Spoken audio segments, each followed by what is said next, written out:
बिस्मिल्लाहिर्रहमानिर्रहीम। Dear students, अस्सलाम वालेकुम। आज हम रूटर के बारे में कि रूटर क्या होता है। क्वेश्चन होगा कि what is router, find direction for tangential speed of the man on the wall of router. Router क्या है? एक हॉलो सिलेंड्रिकल शेल है, इस तरह से।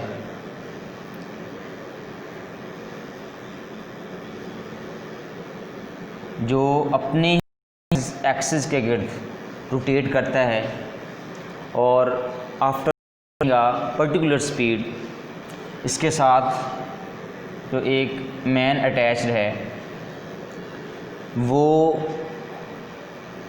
After removing the bottom surface of cylindrical shell, आदमी इसके साथ अटैच ही रहता है, नीचे नहीं गिरता। This is called rotor.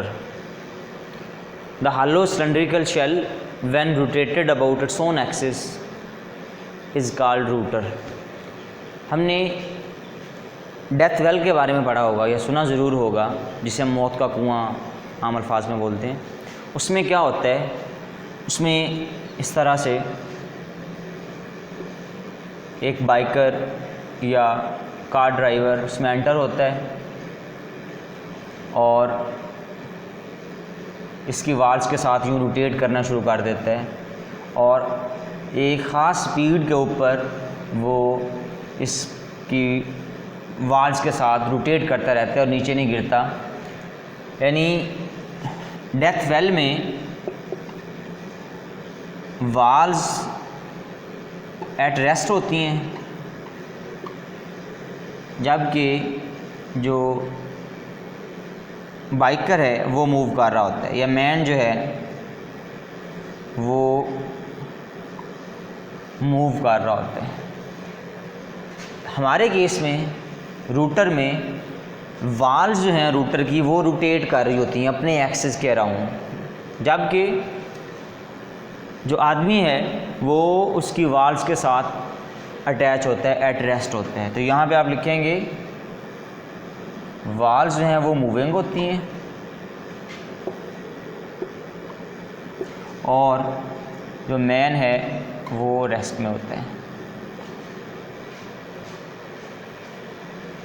तो होता क्या है इस केस में? हम देखेंगे कि जो man attach to the walls of the rotor है उस पर लगने वाली फोर्सेस कौन कौन सी हैं, और after attaining a maximum speed वो किस तरह से वाल्स के साथ अटैच हो जाता है और नीचे नहीं गिरता। वही उसने हमसे पूछी है कि tangential speed of the man on the वाल वो कितनी होगी। आप कहेंगे वाल तो एट रेस्ट है, सॉरी मैन तो एट रेस्ट है, वाल्स मूविंग है, तो ये कैसे हो गया कि आप उधर तो टेंजेंशियल स्पीड पूछ रहे हैं, क्योंकि मोशन रिलेटिव होती है। अगर एक ऑब्जेक्ट दूसरे के लिहाज से मोशन में हो तो दूसरा पहले के लिहाज से भी इन मोशन होता है। अगर walls with respect to man moving है तो man with respect to walls भी मूविंग ही होगा। एक्शन और रिएक्शन आप भी इसे कह सकते हैं। तो होगा क्या? होगा कुछ इस तरह से कि इसका वेट नीचे की तरफ है, यानी ये ऑब्जेक्ट नीचे की तरफ मूव करेगा, लेकिन हम जानते हैं कि एक फ्रिक्शनल फोर्स होती है जो कि opposite to the direction of motion होती है। तो होगा फिर क्या? ये ऑब्जेक्ट नीचे की तरफ मूव करना चाहेगा, लेकिन फोर्स ऑफ फ्रिक्शन जो है वो इसको इस मोशन को अपोज करते हुए इसको नीचे नहीं गिरने देगी।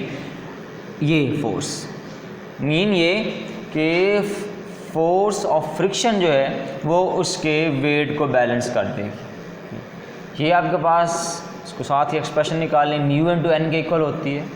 तो एम जी यहाँ से आप नॉर्मल या एन निकाल लेंगे, M G over mu. This is called question number 1। दूसरी बात जो है वो बड़ी इम्पॉर्टेंट है, वो ये कि चूँकि जो सिलेंड्रिकल शेल है, रूटर है, वो मूव कर रहा है सर्कल के अंदर, रोटेट कर रहा है, और सेंट्रीपिटल फोर्स जाहिर बात एग्जिस्ट करेगी वहाँ पे, जिसकी डायरेक्शन जो है आप जानते हैं कि टूवर्ड्स सेंटर होती है।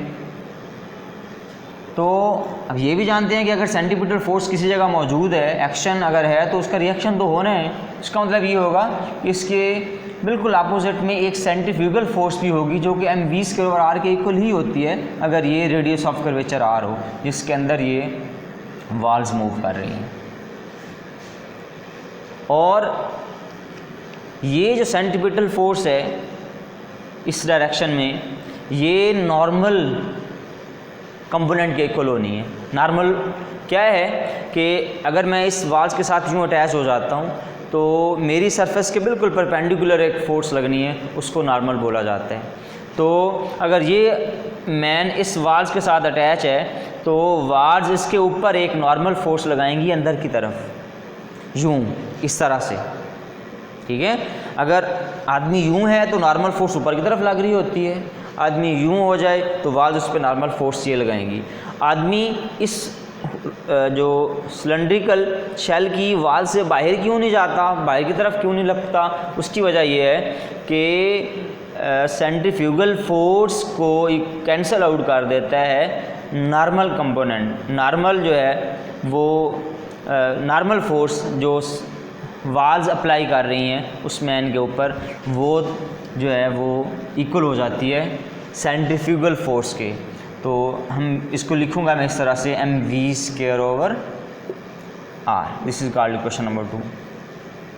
आप दोनों का कंपैरिजन करें, you will get mv²/r equal to mg/u, m से m कटना है, v²/r will be equal to g/u।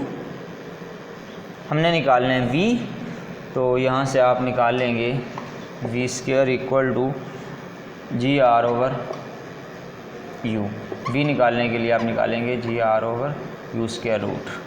ये जो है ये वो वेलोसिटी है जो वेलोसिटी गेन करना पड़ेगी उन वॉल्स को कि ये मैन नीचे ना गिरे बल्कि clung to the walls of the rotor रहे।